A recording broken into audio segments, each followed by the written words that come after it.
Com a palavra, o deputado Luiz Paulo.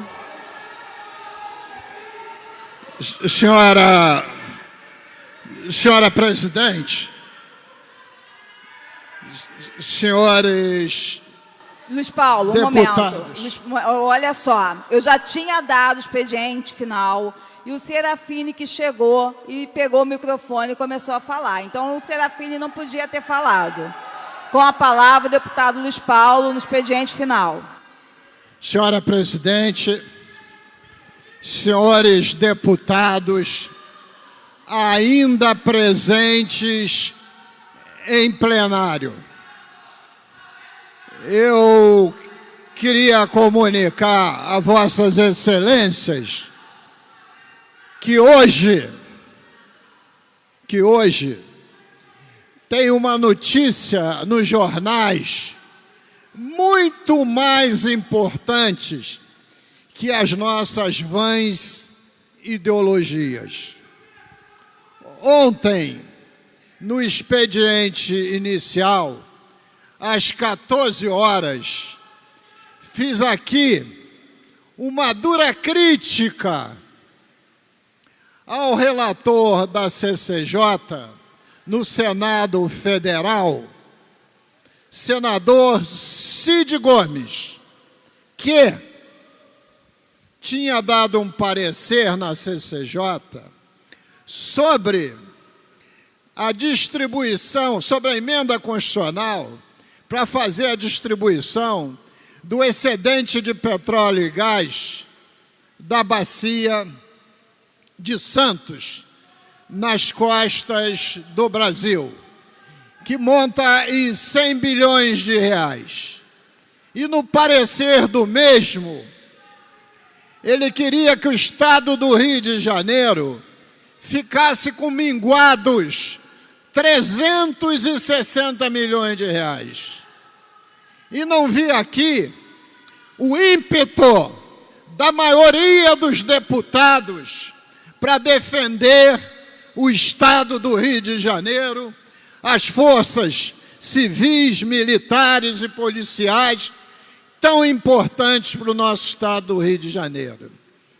E eu me indignei com essa decisão, porque não é possível o Rio de Janeiro ser um maior produtor de óleo e gás do Brasil, ser o responsável por esse excedente de óleo e ficar com um critério que era de torno de 360 milhões para o Rio de Janeiro,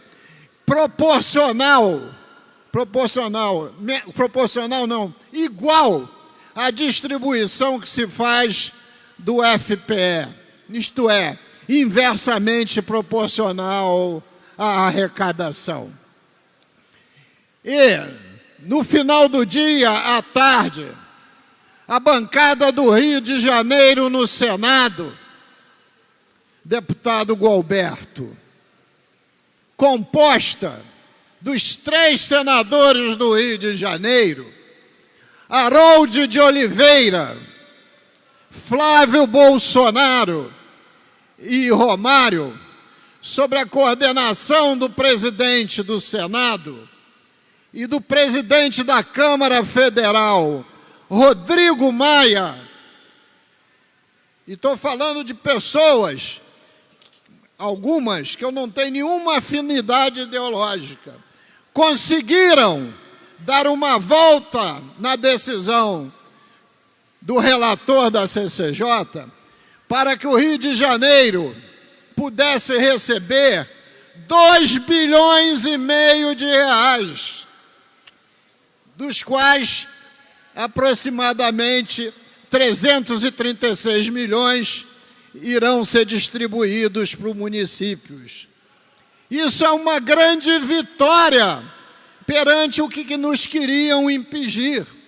Mas a luta não acabou, porque esta emenda constitucional ainda precisa aprovar em segundo turno no Senado e em 2 turnos na Câmara dos Deputados, sem nenhuma alteração. E isso é absolutamente mais importante para o povo fluminense do que as nossas eventuais diferenças ideológicas. Porque esse dinheiro pode custear o fundo previdenciário, esse dinheiro pode custear novos investimentos em um Estado que a sua infraestrutura está praticamente liquidada pela falta de conservação. E não vi hoje, até agora, ninguém se manifestar sobre a matéria, a não ser no expediente inicial, quando o deputado Chico, lá do nosso querido município de Macaé, que o deputado Rodrigo gosta muito, não é de Macaé, não, do Chico, e de Macaé também, repercutiu exatamente em cima da minha fala do dia de ontem.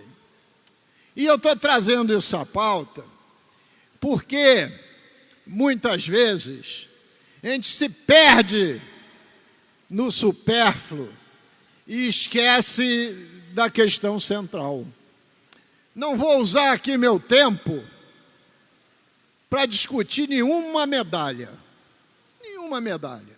Fiz minha ponderação de 3 minutos, quando me deram aqui a oportunidade de falar, eu fui o segundo. E vi aqui parlamentares falarem 15, 20 minutos. Registrei no relógio.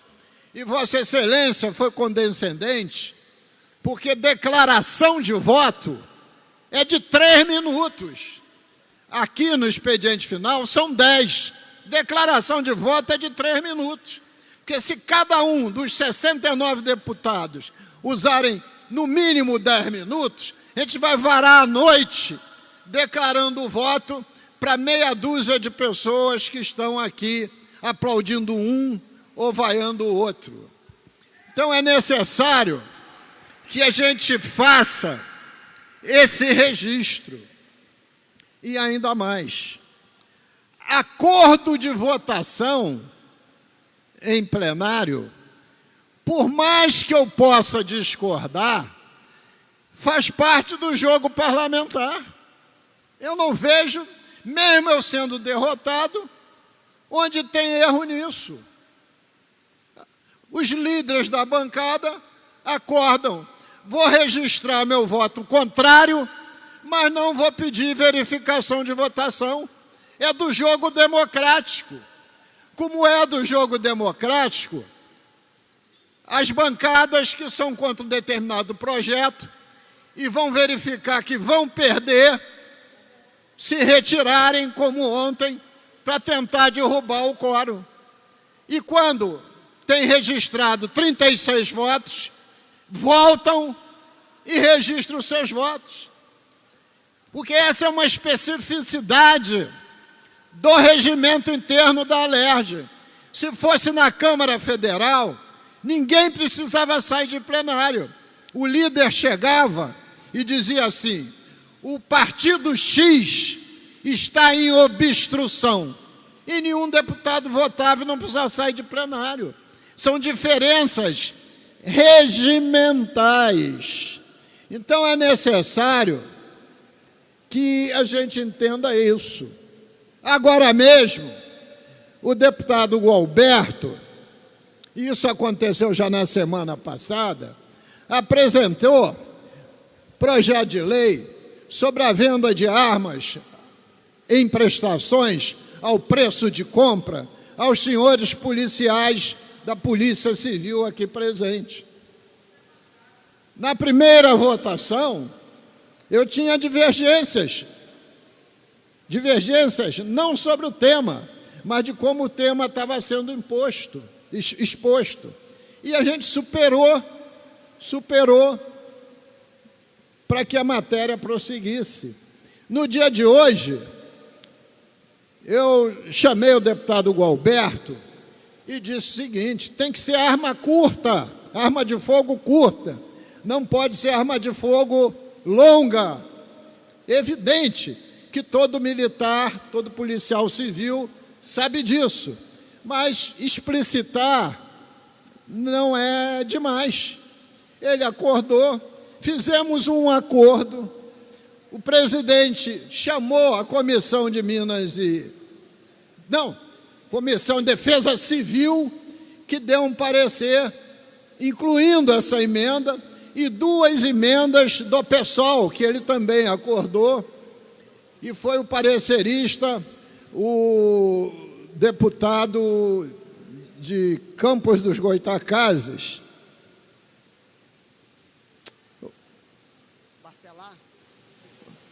deputado de Campos. Não, Joviana, não. Está em segundo tempo. Não. Gil? O filho do ex-prefeito. Ah, Bruno Dauari. Bruno Dauari. De ex-prefeitos, porque o avô foi prefeito, o pai foi prefeito, né? E o avô foi deputado de muitos anos nessa casa.